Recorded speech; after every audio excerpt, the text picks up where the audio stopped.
G'day guys, welcome. Today I want to share with you our essential art and craft supplies. So these are items that we use all the time. I love using them in activities, so I thought I'd put it all in one video for you. So these are perfect for toddlers to preschoolers, so from probably age 1 to 2 to 5 to 6.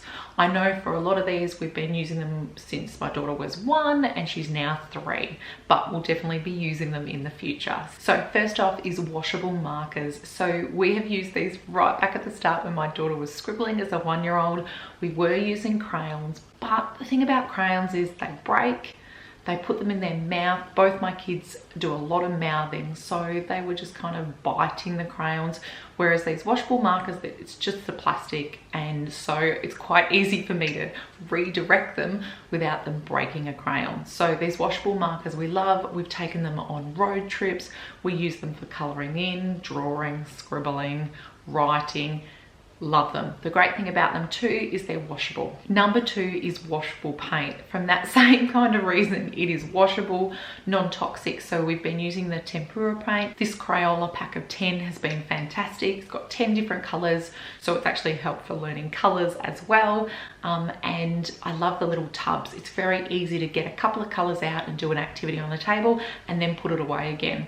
And I've even used just the lid, so if we're just doing some tracing with Q-tips or cotton tips, I will just use the paint that's already in the lid. I really find these are a great size for quick, easy activities. Number 3 is scissors. So we've had a few types of scissors. We started off with the really kind of simple red ones, and then we went on to these Micador ones that actually stay open. So if the child is learning how to open and close them, then this works well and you can just adjust it. Currently she's using scissors that I used when I was a little girl. What I found that helped us though is I put a dot on her thumb so that her thumb is up. I noticed just the other day she'd gone back to putting her thumb underneath and trying to use the scissors, so I just put a dot on her thumb, and you need to see the dot when you're cutting, and that's worked really well. Or a little smiley face if you can fit that in. We use scissors a lot for so many cutting things: cutting paper, cutting wool, cutting toilet paper rolls, cutting catalogue. The next one is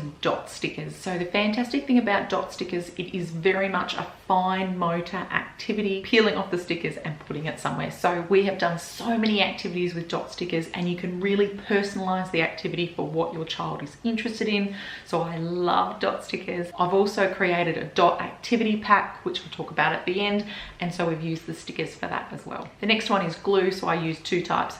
I use Clag, which has got like a paintbrush on the end for gluing that way, as well as squirty glue. The great thing about squirty glue is that by squeezing the bottle, it is working their grip strength as well. Both of these have worked well for gluing pom-poms, flowers, leaves, petals, paper, tissue paper. I've also been working on some activity packs as well, and so we've been using glue sticks to stick those on as well. So definitely a couple of types of glue is good to have in your craft supply. The next one is using butcher's paper or a paper roll. We've gone through a few tubes of these because we use it so much for activities when they're working at the table doing them, but also against the wall. So if they're putting stickers, for instance, on the paper on the wall, then they're working their core, they're working their legs. It's more of a whole body experience, and therefore they're learning more because they're taking so much more in with their senses. So we do like to do activities in sitting, yes, but also in standing. So butcher's paper is a must. The next one is contact paper, sticky paper.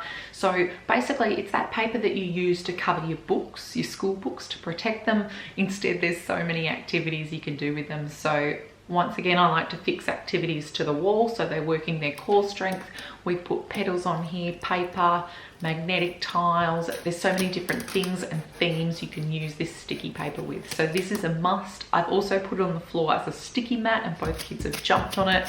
So contact paper, sticky paper is another great one. Number 8 is painter's tape. So I talked about the butcher's paper and the sticky paper and putting them on the wall. So the best way to do this to a wall to not wreck the paint is to use painter's tape. And personally, I've got a cheap one before and it was a waste of money. I will link the one I use. It is 3M. It is super strong and it'll hold up the activity for a couple of days if we want it to, whereas I've found the cheaper ones, it just fell down. So it is worth spending money on painter's tape that will hold it up on the wall. I've also used this painter's tape for baby activities, fixing Duplo and spoons and items like that for the wall, for my son to pull off. The next one is dot markers. So I got a pack of 6. They're the rainbow colors. We use these so much.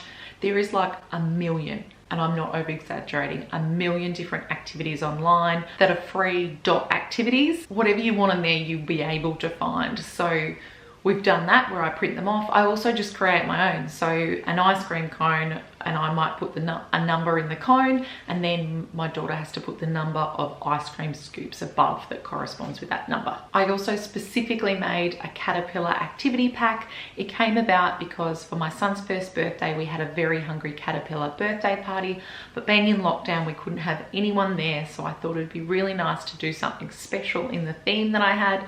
So I bought the clip art, all that kind of stuff, and made it up for my daughter. And so I've got it available for you guys as well, if that's something that you'd like to purchase. Otherwise, there is so much free stuff out there. The next one is watercolor paints. We use these heaps just because they're so easy to get out, put a little bit of water and you're good to go. So much so that we don't even smock up to do this activity. It's just so mess free for us. And my one hot tip with this is make sure you cover the black. And it's not just doing watercolors on paper. We have done it on ice before as well. So freeze some water, get it out the next day, and then they can paint on that and then just kind of wash it off with some water and then go again. So that saves the paper if your child really loves water painting. So using a white crayon, I've written my daughter's name before, and then she had to use the watercolors to find her name. Next, talking about paper. So printing paper, or you know, that white construction paper, we use that a lot. It's just very simple. So that is a must in ours, as well as colored. So colored construction paper, colored cardstock. It's just if you're going to do something that might get quite wet, I find by using the cardstock, it lasts longer, whereas the paper, it can rip. The next one is post-it notes, and make sure if you're gonna buy these, you buy expensive brand too. Don't get a cheapo.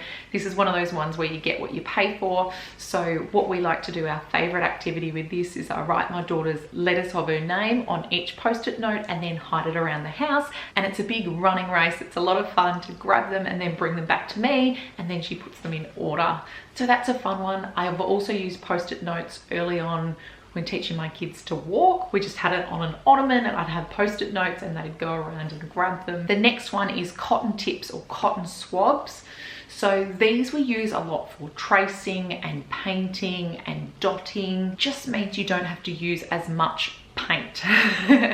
So that's kind of like my little trick hack. If you don't want to go through as much paint, just give a smaller utensil to do the painting with. So Q-tips are perfect for that. The next paintbrush we've used heaps of is this sponge paintbrush. I just really like it because it's kind of spongy. And we've got a couple of different sizes, and I just find they're really easy to just wash and move on. So I really like using these sponge brushes, and they were so inexpensive. We got a pack of like 20 or something, and they're still going. They're fantastic. The second last one we've used a lot of is craft sticks. So for a lot of activities, for posting, for fine motor activities, is craft sticks. We've used a lot of that, as well as matchsticks.